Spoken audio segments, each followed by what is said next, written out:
How to change WhatsApp calls ringtone. Hello everyone, this is Sabrina here to help you today. So without any further ado, let's get right into the video.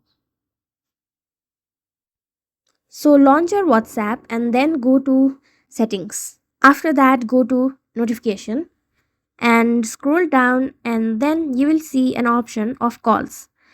There you will also see an option of ringtone.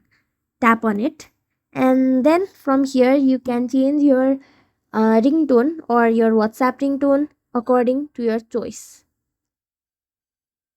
Select the one that you want and then go back. Now you can see the ringtone is changed. You can also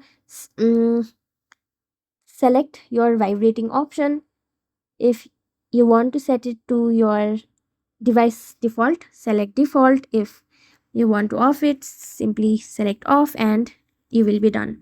So that's it. Thank you for watching this video. Make sure to like, share and subscribe to our YouTube channel. If you got any questions, comment them down and I'll catch you in the next one.